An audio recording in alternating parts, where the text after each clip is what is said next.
3 million years from Earth, the Red Dwarf podcast thanks for the memory. Its crew, Blake Braswell, a USA native, and Lee Malaby, his English co-host. Additional. We've heard that since this podcast began, rubber sales have increased.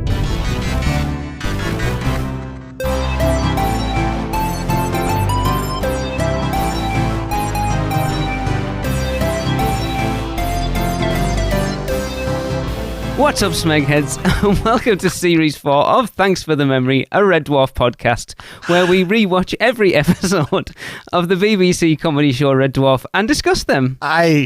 Oh man, that's so great, because I definitely wrote that line down as soon as it went across. Oh man, yep, it's me as always, Blake. Yes, I love, we just had a conversation to peek behind the curtain about how other shows we are in, our co-hosts do not look at the notes, but we do. But we leave those off. Yes. We don't usually put those up for each other to read prior. And that one caught me off guard, and I very much appreciate it. Yeah, as I said before we started recording, I can't believe that we are getting to the end of Series 4 already. It feels like we barely started, and we're like coming up to like a third of the way through the entire thing. Yeah, we've burned through this one like really quick. I feel like this one, there's something fast moving about it. And then of course these two, as we usually sit down to talk about them two in a row, we had bemoaned the lack of our favorite goalpost head. Yes. And he's definitely back. Very specifically, much. And not is he just back, he's back in a way that will have repercussions in the series from here till the end, basically. Okay. Interesting. Oh yeah. See, you don't forget some of them later ones that I have seen, and then you've seen the later ones I haven't seen. Yeah. Well, I looked at the series coming up, so Series 5, and I'll be honest, there was one that was vaguely familiar just from the titles, and the rest, no idea. But I know I've seen them, just not enough to remember them. I can't wait. I'm a big fan of these next two seasons. But this was Series 4, Episode 5, Dimension Jump. The episode originally aired on March 14th in 1991, which is funny because... Yeah, exactly. That's what I was going to say. As recording, it is the 12th of March. Yeah, I was like, we're doing like we're going to roll into a St. Paddy's Day episode here, aren't we? That would have been cool if we'd have been recording it on the day that this episode aired. That'd be our dimension. We could have just lied about it, I suppose. We could have done, yeah. No, that's true. 2 ones for our own good, I guess. Yeah, exactly. So the synopsis of this episode is Rimmer catches the crew going on a fishing trip without him, forcing them to reluctantly bring him along. However, Starbug collides with the ship of Ace Rimmer, a more popular and successful version of Rimmer from an alternate universe.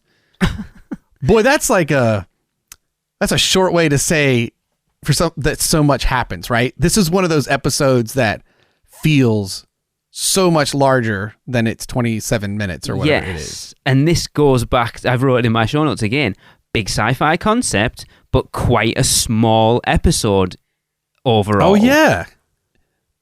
That's actually super true. I'll go ahead and get it out of the way. We used to do this when we first started the pod, and now we don't. But what character was the standout? I just wrote, what a guy. Enough said. It's funny you say that, because spoilers. Well, not spoilers, because I'm going to hint at it. Next episode, I was going to bring that segment back. That's all I'm saying. I'm not going to say who it is or why or whatever. But yeah, let's just leave it at that. Well, I mean, to like walk through this episode a little bit, like you have two faults or two cold opens before you get to the actual third cold open of our boys from the dwarf. Because the first is Rimmer in the past at his home in a greenhouse. Oh, I'd forgotten about that. Yes. Right? Yeah. So that's what I mean. A lot happens. And you get Rimmer, like, I don't know, 10 or 11, his mom, like, why are you hanging upside down? Well, my brother said I wish we had a swing. And he said, we'll make you one. I didn't know that it kid would is be hilarious. Me. Yeah, that kid is hilarious. It's kind of hard to talk when you're hanging upside down from a tree. Yeah. And the kid is like, clearly like, not performer. No, so, like, but he's funny. His delivery is like very stilted, and I love it. Like it's so good. Yeah, and the fact that he was hung upside down from a tree. Yeah, Yes, like literally doing it. I didn't catch the name. I got a change for Rimmer's mom. I don't think she was the one that was in the previous episode. Oh no, she wasn't. You're right. For polymorph, but Yes. But like, so you get that open and you find out like, hey, it's you're not doing good in school, whatever. I told them not to hold you back because it would be hard. What's in this letter will be very important. And, that's our sort of inciting incident to know. Then we start the next cold open, which is, I love I don't know right now, the knockoff Top Gun music. Do you know what? Playing. I've literally written the same thing. Take My Breath Away parody. Yeah. Take my groceries away. Like it's like just slightly off.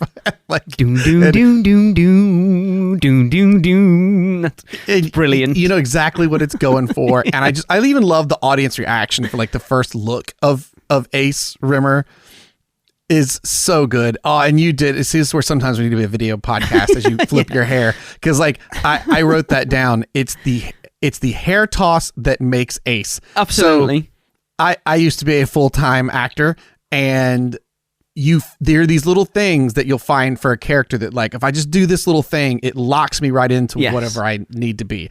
And you can just tell that for Chris Berry, the Ace version of Rimmer is tossing that hair and those luscious locks. Like that just locks him absolutely into doing the character of Ace Rimmer. I friggin' love it. But we get, so you have your alternate universe. Which is weird. So I have issues with that.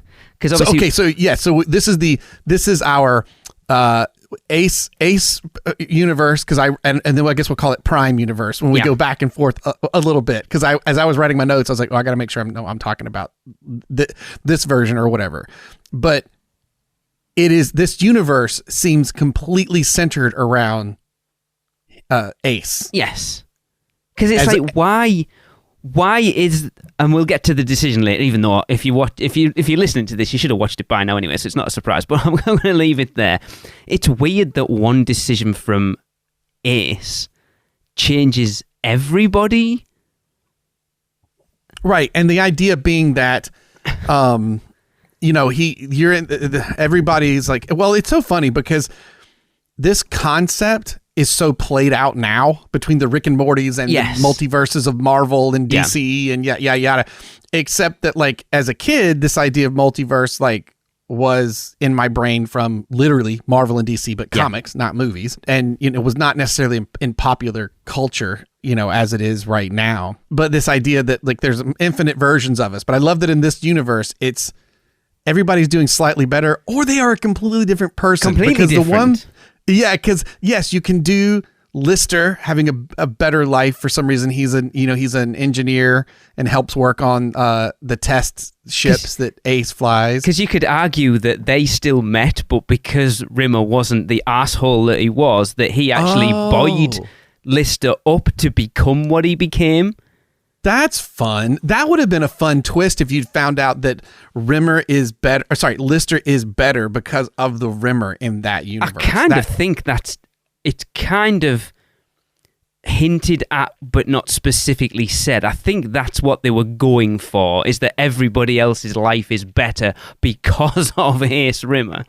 Except that Holly is a real person. Yes, Melly for some reason is a human, and then the cat isn't a cat. He is an Irish Catholic priest or chaplain, and it's so weird. I love it. Well, apparently, according to the trivia, he was supposed to be a filthy janitor, and they changed it at the last minute because they thought he was a little racist. Well, and you kind of already did the thing with his opposite was a dog. Yes. In the so like, and though we're not really doing opposite, but if you were trying to play with, but also I think it is better that everyone's doing better. Yeah. So that literally everything that he is encountering is a downgrade. But you can tell even with the writers that they were like, how do we address the cat? Because like Rimmer recognizes everyone, but he doesn't recognize the cat. Well, he doesn't really recognize Crichton either, because obviously. But it is always a pleasure to see Robert Lewin playing. Oh, I mean, when he goes into the Prime. Oh, yeah, you're right. He doesn't. When Rimmer, where weird. Ace is in the Prime. Yeah, he recognizes Lister, but doesn't recognize the cat or Crichton.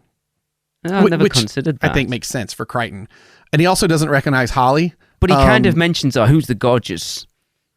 Yes. Who's the gorgeous blonde on the screen, or something along those lines. And God bless her. Her reaction to seeing Ace Rimmer is so funny that last night we stopped and watched it like 3 times because it's so dumb and good, and I just absolutely love it.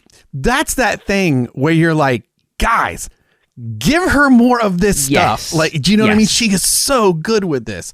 And I got it. It's been a bit since 5 and 6, but I have a feeling we get a little bit more of that.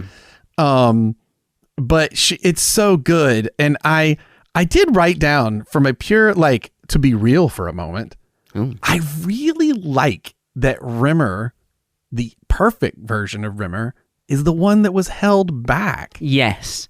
And I, just as a real human, love that because I've seen like friends I had whose parents, would have never wanted that. But then I've had friends where I'm like, oh yeah, I got held back and it really helped because I did this one. And I was like, oh, I kind of like this because it made him pull his boots up rather than just like coasting through because like I'm better than everyone else. Yeah. And when it came out in 91, it's also at a time where like, I mean, I don't know how it was in Britain, but there was just this idea that like, if you were going to succeed here, you can't screw up along the way. It'll be on your quote unquote permanent record, which is kind of BS. And your life is screwed, Like you're seen as a if you got held back a year, it's like you will never progress because you're deemed to be, there's obviously something wrong with you. You're not good enough to be something special because you've had to take a step back, basically.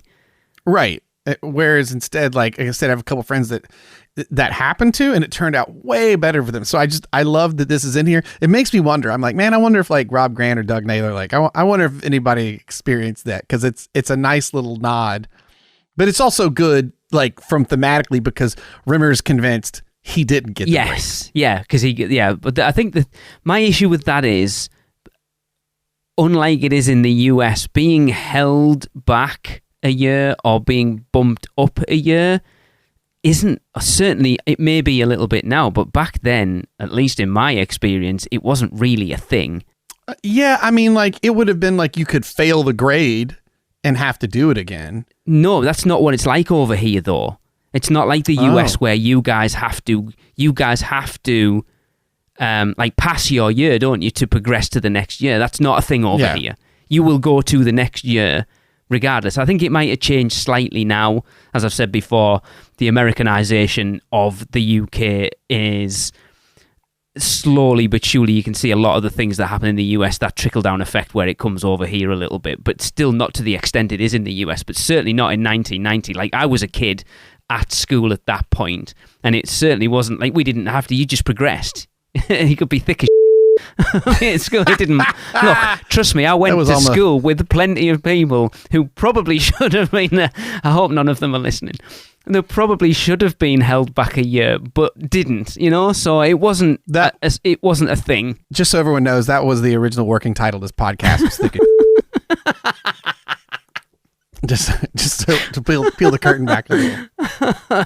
So yeah, it's interesting, but I'm guessing we're supposed to not assume. I think it's said that Rimmer didn't go to like public school. He went to private school. So maybe in private school it will have been more of a thing back then. Okay, that's true. Yeah, because his brothers went to the private school. And yes, you're assuming he went there as well. But then he did mention. Did he mention which school he went to? I'm sure in this he says because they went to, and I had to go to some. So maybe he didn't. I'm trying to remember what that is. He does reference which school he went to, and it wasn't the same one as his brothers. Yeah, and so in this universe, actually going to the worst school and then getting held back, he ends up surpassing his brothers completely. It's a shame we don't get a little bit more time, but maybe that's the whole thing. Keep them wanting more. We don't get a little more time with the Ace universe counterparts because the little screen time everyone gets is so good. I mean, Lister's is just like, he's just a good chap. Like that's just, it seems like he's on top of stuff. It's pretty simple. But man, friggin' Holly and Crichton, like Bongo. Like, how does it called Bongo? It's when she's like, and by the way, if you're interested, I'll be in my quarters later covered in maple syrup. It's the specificity of the maple syrup that cracks me up. And it's like, I don't fraternize with the what is it? I don't fraternize with the staff. Or she says something like, "I've quit," and he's like, "I'll see you at 3." Yeah. Oh yeah. I'm just trying to remember. Yeah. I'll see you at 3.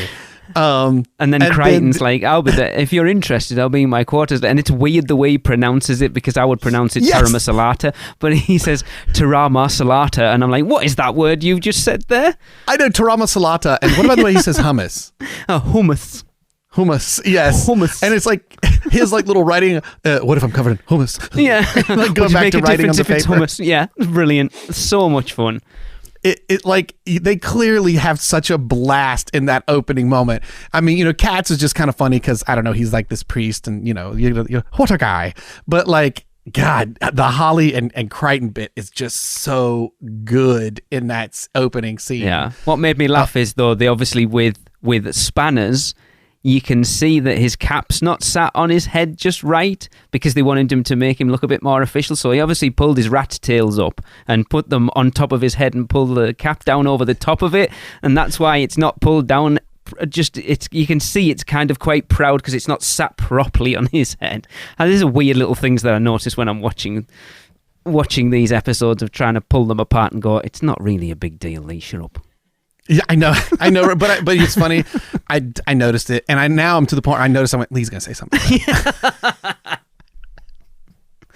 I will write that note now. Oh well, I've got another one later if we're gonna talk about I would say a continuity error later that made me laugh.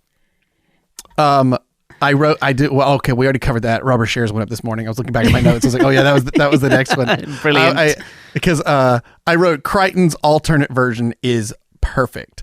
And that's what I wrote next to it. Rubber shares went up this morning. But it's funny again, isn't it? Like I've said to you before, this series it's weird that the age bracket that it's aimed at, because there's a lot of sex jokes in there, particularly in this episode. Yes, yeah, and is that a thing? England rubbers, is that like a commonly used phrase? We would, especially back in the 90s and the 80s and 90s, we would call them rubber johnnies. I don't know where it comes from, but yeah.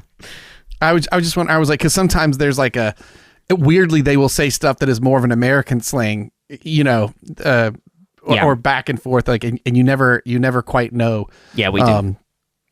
Like which way it's gonna go. It's funny actually you mentioned this one, bringing that sort of American UK thing. There's not a lot of we've said along all the way through these series. There's a lot of weird British references in these episodes, and these two very specifically didn't have a lot. Oh, there's maybe a couple in the next one. I feel like there's something in the next one. I'm hoping you have an answer to. I don't think it was this episode. Yeah, but yeah, it was. There wasn't a lot of like odd references in both of these episodes. Odd references. That was the other working title of the podcast. I mean, let's be honest, that would have been a cool title for it, looking at how it's progressed through 4 series. Here's the fourth almost title. Because when we get to our third cold open, because remember, Red Dwarf is known for instituting like what's going to be the story, but then actually it's not. Yes. Like Talkie Toast, being in the beginning and then shifting or whatever. And in this one, we have the most like Three Stooges, the guys trying to sneak out, all wearing those dumb fisherman hats with the lures hanging off them, trying to go. And none of it makes sense, because if you're going to sneak out on Rimmer, you would just have preloaded Starbug with all the fishing stuff. Like logically, it makes no sense, right? You wouldn't have all Holly. I'd just get Holly to turn him off. Right. Oh, even better, right? Like, because he definitely demands it in the subsequent episode to cut off his light. Yes, his light beam. Oh, actually, be careful. We haven't even gotten to that yet. But to be fair, Blake, it's not the first time you've mentioned it so far moving through these episodes. Fair enough. So we're finally going to get there next episode. Within these 2 episodes, it finally made its true canonical appearance. But like just the dumb, like we're trying to leave, and then you get that thing they do so great where you have the honest sort of moment with Rimmer being like, oh, it's just like no one wants to hang out with me. I tried. I pull up my slideshow of an 17th or 19th century telegraph poles. Yeah. and he's so genuinely like, this sucks. And then like when they tell him like you can come along, he ruins the empathy you had for him by turning into a complete prat so fast about it. But the other possible title for our show that was in this scene was Lister talking about like, oh, we're not really gonna fish. There's no fish there. It's just like when I go fish in the canal. The only thing I ever caught one time was a 2-pound black nobbler. A black-ribbed nobbler. Black-ribbed nobbler, yeah. Oh my God. And that's one of those things, like I've said, because I've joined a ton of Red Dwarf fan groups on Facebook, and that black-ribbed nobbler is something that comes up daily. I laughed so hard at that. Yeah. The best joke in this one as well is like, why are you all dressed? Oh, we're catching the midnight matinee. What are you? What, all dressed in fishing gear? Yeah, we're going to see Jaws. Yeah, which Jaws has come up before too. Jaws and Alien references. It was brilliant though. Last night when we were doing I was like, hey, I said, I don't know if you want to watch, but I'm going to rewatch those couple episodes and do my notes for the show. So last time my wife and I were watching it, and just like, as soon as Rimmer woke up and started having that scene and catching them trying to sneak out, I was like, man, you know the thing about opening with Ace for the first 5 minutes? When this comes back up, you are reminded at how good Chris Berry is at just playing this pathetic, but somehow very believable smeghead that is just sad and pathetic, but yet lack of self-awareness and overimportance. Like he's so good at it, and I love seeing it so in your face right following the introduction of Ace, which was funny and you're laughing. But when you come back, it's not like Chris Berry's being a clown. He does this role so real. I think it's why people like love him so much, I mean, they all do that to an extent. Yeah. But then I think it shows how good he is that even as so you've got used to this pathetic, downtrodden weasel of a man, to quote Red Dwarf. But then when you see him as Ace, you go, he's still believable as that character, even though you're so used to him being this little weasel, that when you see him as this proud, confident, swaggering man, you're like, yeah, I'll buy that. He's such a good actor. He really is. It's like the whole time you've been watching, you're just like, man, I love Rimmer. Chris Berry is so good. And there's something about the introduction of Ace that you're again just reminded of how flippin' good he is. It really points it out, especially in the beginning when he was like really leaning more into, they were using like his impersernation stuff and all which that. We haven't had anything. But apparently, was it this episode or the next one? It might have been the next one, where he kept doing. I've actually seen them on Instagram doing impressions of Kenneth Williams. It must be on the battle scene. It must be the next episode. Yeah, it's the next episode. But like, that stuff's happening in between. Yeah. But he's just so good. There's another little thing that will allude to a joke I love later when we are absent Holly for a little bit.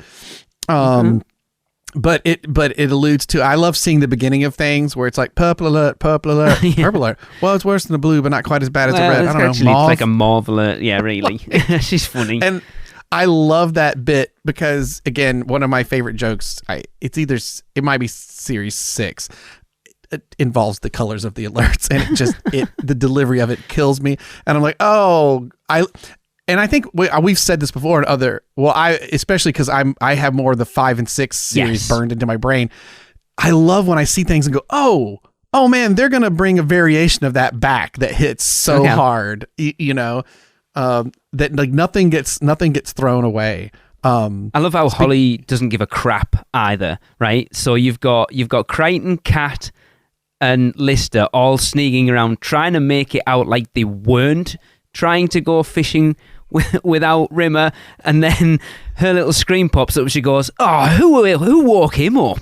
And she's got the stupid hat on too. Yeah. Like she doesn't try to hide the fact that she didn't want him there. She's like, "Oh, who woke him up?"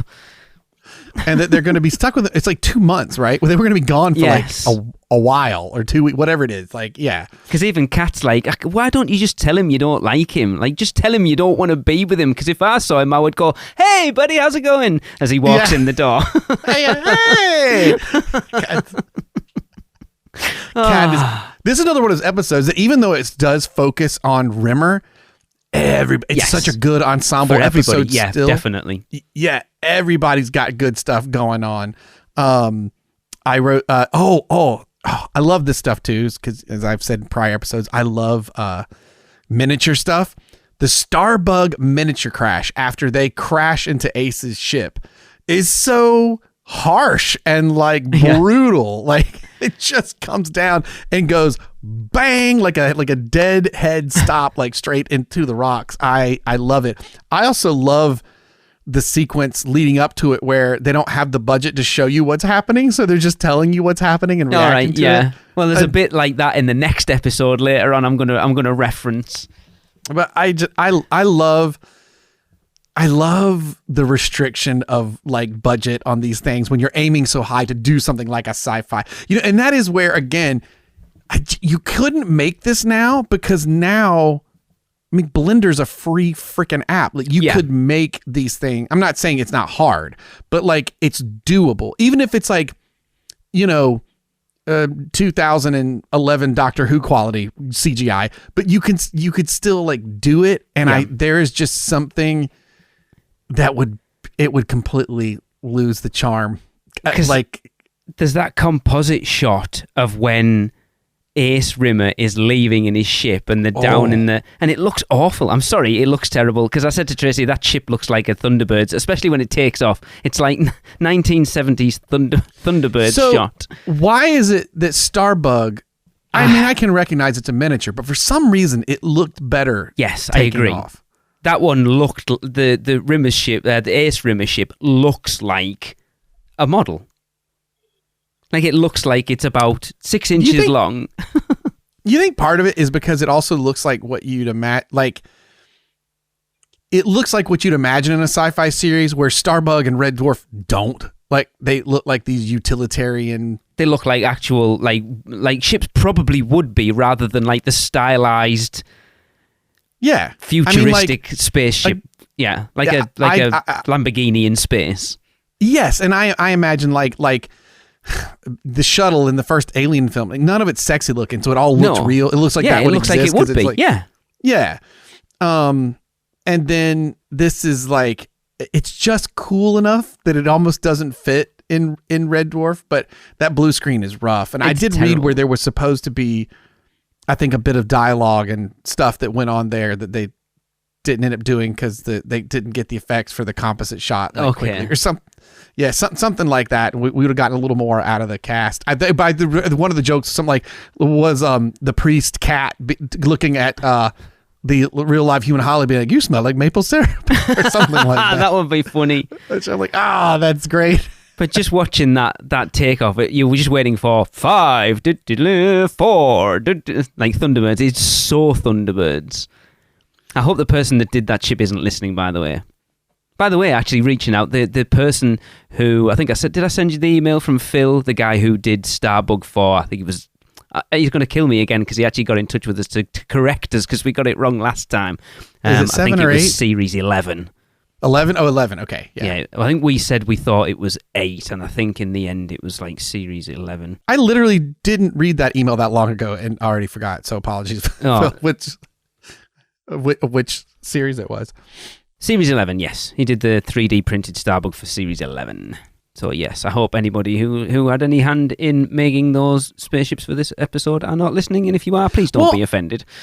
I don't know that it's, in the case of the Rimmer one, I don't know what the technical terms would be, but I don't think it's the model itself. I think it's how it's filmed. Maybe, yes. Something about the way that Starbug and the camera angle is low, the way it's filmed, taken out and stuff. Like, again, you still know it's a model, but like, it doesn't look as obvious. Yeah, there's something about the way it's filmed, but I do love the crash. I mean, you do get to see it. You don't get many moments effects wise like that in Red Dwarf where you get like a really solid crash like that where you actually see the effect, and you almost think you're not going to see it because they keep talking about it so much. Because it's funny, isn't it, how we talk about the special effects in it, and yet there's one in the next episode that I thought was really good. The Camille with the high five between cat and cat. Oh yeah, was so good. I wrote that here. I said the twin effect is done so well in this episode. Yes, it is, because you can't see who's there and who isn't there. Yeah, it is done really well. And I'm like looking at it going, I think because of where the door in Starbug is right here, that the plate is probably in line with the door to help mask it. But that's also brilliant. That's looking at your set and going, hey, you know what? If we do it this way, and it's really good. I mean, you don't have like necessarily a high five moment, but whereas like in like Me Too and stuff like that, or Me Squared, like you get the like, oh, I see the effect. And in this, I'm like, oh right, yeah, this is like, for now it's these days it's easy like to do that comp, and it's a much simpler situation. It's weird, isn't it? Like you say, some of the effects are really, really ropey, and then other ones that potentially could be quite difficult are done really, really well. Strange.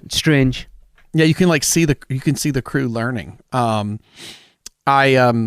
there used to be those like double character shots in like back in the 80s and the early 90s. They stuck out like a sore thumb. They really did. And they would do it only for a hot second, and then they would do the over the shoulder shots so that they could get another actor in a wig. And you really see what it is, but in this, I mean, it's really good in the editing and the cutting around and stuff.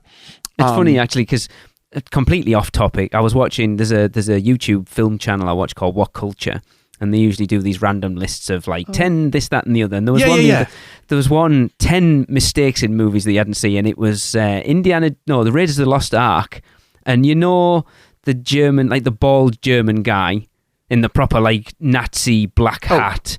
So him. There's a bit in where it's just, I think it's either just before or just after when Indy has the fight with the sword guy, you know, when he goes to get the sword, it's not there, so he just pulls his gun out and shoots him. Right. And the Nazis are driving around in one of the cars, and the guy doing the voiceovers, like, they obviously couldn't get the person who was playing whatever he's called, that guy in the black hat, to be there. And there's a shot where they just like put his coat hunched over and the hat on the top. It's terrible when you look at it. But you'll never see it until it's pointed out to you, and then you'll never not see it. It doesn't even look like there's a person. Like, I don't even understand why they didn't just put somebody else with the coat and the hat on. They just crumpled it. It's horrible. Did you hear what I said? Now that you've seen it, you'll never not see it. Okay. Not see it because he's a Nazi. It's been a long day. This is pretty good. Wow. Dad joke brought to you from the Brutal Game. That would have been a better joke next week. Fair enough. We get the topic of next week's episode. I just can't get over though. Like it's kind of like we've had some of these, but this is truly just like good second to second, even little things that are throwaway bits that I love when like after Starbucks crashed and Holly is going through it's a very classic Holly joke, and she's going through the damage report, and then she goes, and the elastic snapped on a furry dice in the cockpit. Well, what does that mean? It means you have a more tasteful cockpit. That's such a British joke. Yeah. Well, it's such a season 1 Holly joke to me. Like it's that kind of like of humor. But on the subsequent viewing, I really enjoyed stuff like that. Going, man, it's the cold open scene with the black rib nobbler, and like everything is so good. And this is almost where I think you feel them growing up as creators, in the sense that if you had done this concept in the first couple of series, it's kind of probably all about the concept. Probably. Do you know what I mean? Yes. Whereas this was like, nope. We're not leaning on just the idea and isn't it funny? Here's a cool rimmer and here's the nerdy rimmer. And instead it's like, nope, we're still doing these lines. Like, that's a great line, even if it was in a different episode, right?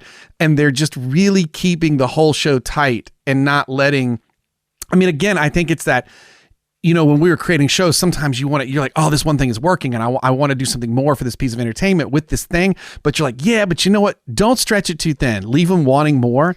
And they really do that well, where Ace is in this whole episode. But if you go back and watch it again, it is, like we said, it's a very shared ensemble episode, even though it feels like it's all Rimmer. Yeah.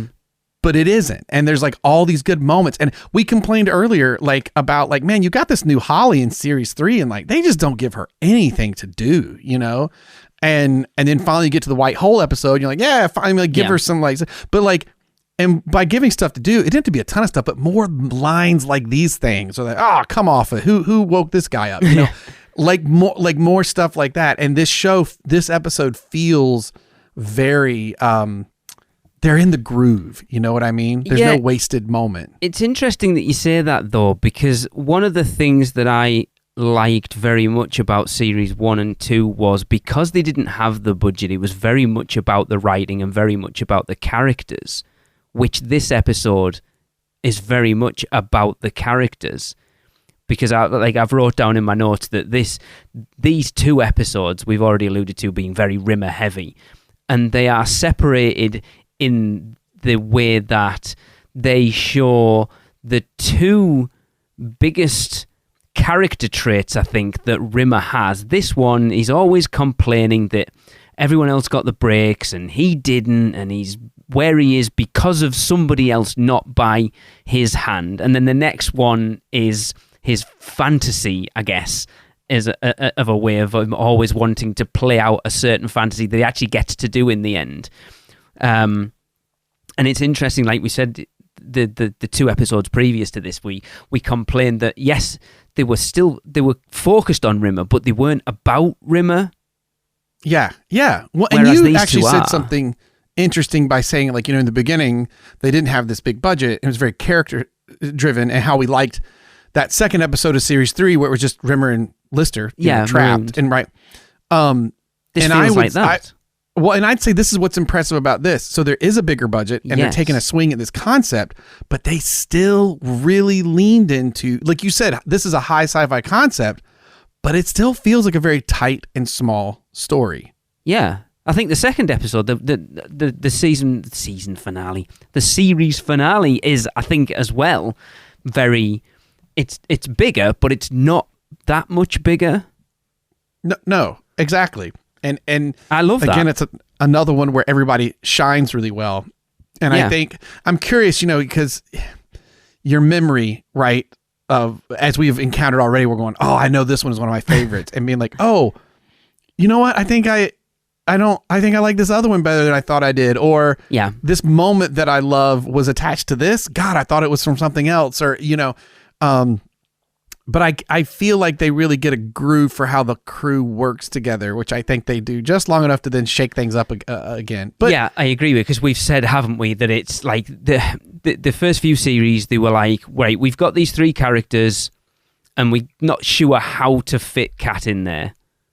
But we always feel like we need somebody else. So they're like Confidence of Paranoia, or Me Too, or Balance of Power, or the one with the other diamond, I can't think what it's called.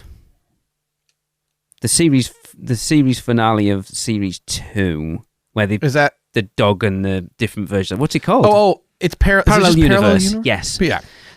Of bringing other characters in because they felt like they needed them, and then they brought Crichton in, which kind of pushed Holly out a little bit. Now we like this, like you've just said, they've kind of found the groove of knowing how to give everyone their time in the sun, to still focus an episode on Rimmer, but Kat and Lister and Holly and Crichton all get meaningful parts to play in the episode without it just feeling like a random joke here and there, which is what Kat was for like the first 2 series. Yeah, that's all he was. I just I love the getting back to once they like speaking of Kat, like his injury where he just keeps talking about clothes and putting green anoraks with furry collars. Like, I think he's delirious, sir. And I also think like that whole thing about playing it real is the whole, like, when Ace comes in and they're like, what? And he's like, you know, it very quickly, he's like, you know, I'm from another universe, blah, blah, blah. And then he sees each person, you know, Spanners, which is Lister and everything. And then he goes and meets Rimmer, and just the like, all right, what's your plan, Arnie? I don't have one. And like, and the real reaction that Ace has, like, oh, maybe, oh, you're dead. That's rough. Well, I mean, okay, so what about this? Yeah. Like, or the whole like, well, slow down there, Dave. You didn't get a chance for old Arnie over here to volunteer. I wasn't going to. Well, what's the what is it? What's the oh God, I forget. He throws out like trying to figure out the lift or the propulsion of the ship or no, the inertia rating of the ship. What's well, you can work it out, can't you? Like, no. And just he is such an honest, real reaction of like, oh no. Like you just see that like in his head. Yeah, that he settles into it, and it leads into one of the funniest jokes for me as well, because he's like, something about Crichton. He's like, you just have to strip down his whatever it is and put it back together. And he's like, I don't know how to do that. And he's like, right, well, Dave and I are going to go outside, smoke me a kipper, I'll be back for breakfast. You can do that, can't you? Yeah. And then, as my note says, Rimmer gives another American-style middle finger. Yes, he does. Yes. So this is where my continuity error comes in. So Dave and Ace go outside to fix the engine, and it's pouring down, and they get soaked. The door opens, and Rimmer's hair's already soaking wet. So they soaked them before they went outside, and then the door opens, and you can see he's already soaking. Or it's like the first take wasn't the good one, so it's like take I never 4 even or whatever. considered that. Yes. Yeah, and so they're just already wet. Like, whatever, just come on out. No one will notice. I never even thought about that. Yes, it's probably more likely that, to be fair, because they were absolutely getting battered with water while they were out on there. It's like, sorry, Dave, I'm going to have to do something that's not quite manly. Pass out, and he's like, right, I'm back. Literally like 2 seconds, and he's back. I love how much Lister is like, this dude's awesome. Yeah. Like just the absolute love they have when they come back in, like dancing around. Oh my God. It's so good. And I love they get, and Lister or Rimmer is complaining about it, saying they're going to get married or whatever. And then they're back on Red Dwarf, and he's, talking about, how much the two of them are together. And you're like, I love, again, the way it's funny is you keep it real, how genuinely jealous that Rimmer is of Ace and Lister's relationship that is already forming. And he shouts him, Dave, can you come here, please? Like, he's found a ring. Yeah, he's found a ring. And I just love to imagine, you find someone that's charming and this and that and successful. I am that. Yeah, brilliant. I mean, version. You can see that line coming a mile off, but it's still hilarious when he says it. Yeah. There's another universe where you're more attractive than I am. Like, it's so good. And he calls him Skipper. Well, I feel like someone like Dave deserves a nickname, and I thought I'd give him Skipper. He's like, you sound like an Australian TV series about a small boy and his kangaroo. Oh yeah, yes. In his bush kangaroo. There you go. Yeah, and like the fact, obviously, I mean, like it's not like it's deep theater or theatrical or literary writing, but like, love that he's Ace, and forever Rimmer's been like, they call me Ace. Who yes. did? Well, I did. His whole life that's what he wants to be called. And then here's a guy who really is called Ace, and then he gives a cool nickname to his friend who's like, in his brain, like, is a terrible soldier and whatever. Like, and I just, it's so delightfully good, and he is so genuinely upset and jealous at everything that the episode just reads flawlessly. It's so good. Like, it's just genuinely like one of the better episodes, and I love it because I think I went into it not having seen it a while, going, we get to see Ace for the first time. I'm so happy. Yeah. Love the version of Ace Rimmer. And that's really all I remembered, was just how funny it is to see this cool Ace. But now watching it, I'm like, man, this whole episode is so good. Like, and it just, like you said, the responsibility of the show spread throughout to so many people. The story's good. I feel like this is actually kind of a shorter episode. It might be like 26 minutes instead of 27. Okay, I didn't look, to be fair. I mean, not that it's a huge difference, but no. That's a pretty big difference, like in television, like time. But it feels huge. Yeah, because you were talking about when they're talking about the other universe, and there could have been a different version of you, and it's like, there's a different version with me. He's married to Christine Kachansky. He's got two boys, Jim and Bexley. Oh, Bexley, is it Jim and Bexley? No, it's Jim. Yep. Yeah, Jim and Bexley. But yes, it is Jim and Bexley, because his favorite footballer is Jim Bexley. Yeah. And that's the first reference we've had of Kachansky for a while. Oh, that's true. You get a little bit of the Red Dwarf canon. It's like they sprinkle it in here and there, the stuff that's not as important anymore, but like they still keep weird, it. They still it? Because they were the things that were like the most important. The whole Kachansky thing was like his entire personality for like at least the first series. And now he's just kind of accepted he's not going to get it, but it still gets referenced every now and again. And like the Scudder coming back at the end, we get Scutters coming back a little bit. Oh, I think this might be the last time we see them, actually. I was going to say, I think is the last time you see them until Series 7. Okay. I believe. I think so, yeah. But there's a gap where the Scudders just disappear for no reason. And I don't know they won't be mentioned, but they do just kind of disappear. Okay, wait a minute. You come to the one flaw in the episode. Go on, because I wonder if you're going to say the same thing I wrote down. So this bit with the Scudder where Rimmer has set up this like net or had the Scudder set up a net to drop, I don't know, some kind of like parts some crap or whatever onto Ace when he leaves is the only part that doesn't feel right to me. It feels so, I'd say petty. I don't, it's weird. Like he goes to this part where he's going to try to hurt Ace, I guess. But then I guess in my version, I would have had it fall. And then Ace is so cool that he like catches all the pieces or like just dodges or something.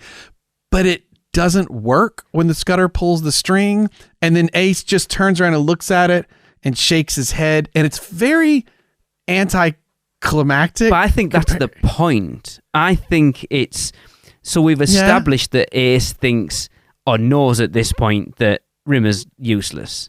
He doesn't know anything or how to do anything, and he can't even set up a simple booby trap and get that to work. I think that's where they were going with it. Yeah, I guess it's just like... It is a weird ending. But because he can't make the booby trap, the Scudders have to. Oh, that's true. But then he would have told the Scudder how to build it, I guess. You just reminded me of something. So I'm not confusing episode. Yes. So this episode, so that we're going to crash, that goes on for like 4 minutes long. Another great thing that was introduced, and it made me think because like in this version, Rimmer can't touch stuff. So the Scudder does the trap for Ace. But when they're going to do we're going to crash, and what are you supposed to do? You got to get out the in-flight magazine because it like chills you out. I love the touch of Lister placing one on the floor opened up in front of Rimmer. I didn't notice that. That's funny. Yeah, and then so you have him holding his hand over his head, leaning with his head between his knees, and he's reading it while Dave and the cat are reading theirs kind of more upright. I love this idea. They're like, just take it, just listen. In Tuscany, a red wine is like, and it just chills everybody out. But it's like a nice touch. And again, it's so inconsistent because later on, he's sitting on Red Dwarf with his feet kicked up on the chair, being so annoyed, or whatever. And there's a massive one in the next episode that's in the trivia, but I didn't put it in there. But I will bring it up when we get to it because of us talking about this. Yeah, I have a feeling everybody knows which one you're talking about too. But like it, it's just it's just funny to me that you do that to make sure. But then at the end, I think that's part of the problem. Is like I think it's like having the Scudder do it, and I totally understand that that's like how he'd have to. It doesn't look like his failure. It looks like the Scudder's failure. Yeah. And I think that's what I don't like. Like, I wish... I don't know what the answer would be. Like, I had the Scudder switch this and that in his ship so it'd blow up when he took off or something. And then Ace gets in the ship and looks at he goes, nice one, nice one, Arnie, except I always do a clean, I do a Space Corps directive flight check before every whatever. Yeah. And he finds it because it's in this version, to me, the fault feels like it's on the Scudder. Yeah. Not so, because we've also established the Scudders are not great at their job. So I think that's why it feels anticlimactic for me. Yeah. I to be honest, didn't think about it until just now. That the idea of the Scudders not being good. I never thought about it. But it's just, this episode's so good and it it just doesn't quite end strong. Just a little, just and right it's funny there, because like a lot of the episodes, the endings are so good. Yes. And then like this one, I thought it was weird because he's like, oh, what he said, I'm going to have to leave, Skipper. He's like, why? Him and me, it's just not going to work. I can't stand to look at it or whatever it is. And he toddles. But it's like, where are you going to go then? Oh, there's 1,000 other dimensions. It's like, if you can go to other dimensions, why can't you go back to the one you came from? Because it's like Quantum Leap, and he hopes the next leap is his leap home. But they say when he goes, it's like, we've got a mission for you, Ace. It's a one-way trip, though. It's like, why? Why can't he go back? It's never explained why he can go. If he can dimension jump, there's no reason why he couldn't go back. Unless it's the whole infinite universe thing, and so you just can't get back because you'll never come back around is the only thing I can think of. And they didn't really establish, will he always be attracted to his version of himself? Interesting. Yeah. Because they show up. There's an anomaly. It's heading right for us. And on the second watch through, I was like, I don't think they say that. But it implies now afterwards, like, I assume every time you jump, you will appear near the alternate somehow. Version of yourself. Yeah. Yeah. We just assumed. It wouldn't be fun if he didn't, would he? I love that. It's a good episode when we get into some of the nitpicky sci-fi of it. But they do a good job of tying a lot of it up. I'm glad you brought up the whole I gotta leave, I can't stay with him. And I do love, again, our episode starts, or its third start, with Lister being like, I don't want to go fishing with this guy. But when he goes to talk to Rimmer, or Ace, he's like, well, he's got to understand, Rimmer, he didn't get all the breaks and like things are hard. Like away from Rimmer, he's a really good buddy to him. Yes. He might not. He might get on his tits basically, and he can't stand to be around him, but he does care for him. Yeah, it's starting to broach that it's funny. Just the time when you think it starts to broach the like, oh, they will be hell to each other, but if someone messed with Rimmer, Dave would take him out like a big brother. Yeah. Except and it's weird. I know we don't usually talk about the next episode as much as we have in this episode, but the 1-2 punch of this episode and the next one is like how they like almost get you to where you're like, man, Dave's kind of becoming like his brother. And then one or the other of them will take things too far in a direction. The next episode, you're like, nope.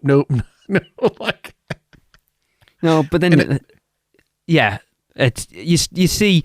That's what I love about the next episode. We always do this, don't we? You see another side of Lister as well. Like you've seen this side of him where he is kind of big brother to Rimmer, but then you also see the heart of gold side of Lister in the next one, I think, that does care about things, but that's for the next episode. Yeah, the next episode gets a little more philosophical. God, this was good. What's your rating for this episode? I think I'm going to give it a 7. I did really enjoy it. I know it's... Wait, what? Yeah, what? oh no, because the next... Anyway, spoilers, next one's getting a lot more.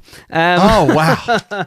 So when I alluded to one of these 2 episodes is going to make it into my top 5, and it's not the one you expect. It's not this one. I wish I had a video recording of my reaction. I waffled for a hot second. I went, no, I'm going to go with my gut instinct. I'm going to call it a 10 out of 10. Everyone gets to shine. And I think I'll have to go back and look and see what other one I might have done a 10 out of 10. Maybe Queeg might be 100%. Yeah, that's the only one I've hit that I'm leaving room because you know what's coming. I don't. I get that. So I'm trying to leave some room. I enjoyed this, but it wasn't the next one. So amazing. Weirdly, for me, what kicked it over the edge was last night's viewing and catching some of those Holly one-liners and other stuff. And I went, man, I think I got to push this one up because I just like how everybody's got good stuff in this episode. And I do think I will agree with you. The next one is very good. Holly doesn't quite get as much of a shine as she does in this one, but I do agree with you. The next one is sorry everyone, I am so excited to talk about the next episode because we're going to talk about a character that I don't think Blake thinks I'm going to talk about as much as I am, but I cannot wait. I was literally laughing out loud on my 3rd viewing last night, and Tracy was just looking at me as if to say, are you for real? Because It's just hilarious. And I didn't expect to laugh as much as I did from this one character. Well, that's a hell of a cliffhanger to leave our episode on before we move to the next one. I love it. So yeah, that's going to wrap up another episode. I can't believe we're one episode closer to the end, and we're going to be wrapping up series 4 on the next episode. But of course, be sure to follow us on Facebook and Instagram at Dwarf Memory, and Twitter at Dwarf_Memory, or X, whatever the hell that thing's called, Dwarf_Memory, for all show updates, which isn't really a lot. I do need to be better at posting stuff. And I keep saying I'm going to create a Blue Sky one, and I'll run that one. And every time I go, oh yeah, I got to do that, and I totally forget. Although I was looking up Red Dwarf stuff last night on Blue Sky, a lot more people talking about Red Dwarf now. So I was like, I think I can. I think it's because obviously this will only occur. This is March 14th, 2025. So I don't know how long it'll be this way, but in America, Red Dwarf is now streaming on Peacock. Yes. And I think I could tell that that's just happened because when I was looking at the dates of these conversations on Blue Sky, I was like, oh, I think this is because people are streaming it and picking it up right now. Okay. So hey, maybe we'll start picking up some more American listeners, or if you've got American friends, tell them to go look on Peacock, and you can find all the Red Dwarf after I've paid for all the ones. Yeah, of course. I need it. That's how it always works. Yes. But please subscribe, rate, review to the show wherever you can, and email us your comments at dwarfmemory@gmail.com. And as we said, the next episode we will be discussing will be the final episode of Series 4, which is Episode 6, Meltdown. So make sure to watch it before you join us for the next episode. Skipper, I've decided I'm not going to stay. Why? Him and me, it would never work. I just can't stand to be near the man, to see myself so warped, so bitter, so Weasley. The man's a maggot. So where are you going to go? Just out there. I can't go back, but there's a billion other realities to explore. A billion other Arnold Rimmers to meet. Maybe somewhere there's one who's more of a pain in the butt than him, but I doubt it. Well, good luck, man. And look, don't be too hard on Rimmer. You got the break. He didn't. He's just bitter. You know what that break was? At the age of 7, one of us was kept back a year, the other wasn't. Put your finger on that, will you, Skipper? And that's the only difference. Rimmer went down a year and you stayed up. Nope. I was the one who went down a year. By his terms, he got the break. But being kept down a year made me. The humiliation. Being the tallest boy in the class by a clear foot. It changed me. Made me buckle down. Made me fight back. And I've been fighting back ever since. While he spent the rest of his life making excuses. Maybe he's right. Maybe I did get the lucky break. I'll grab my things and be off, Dave. Smoke me a kipper, Skipper. I'll be back for breakfast.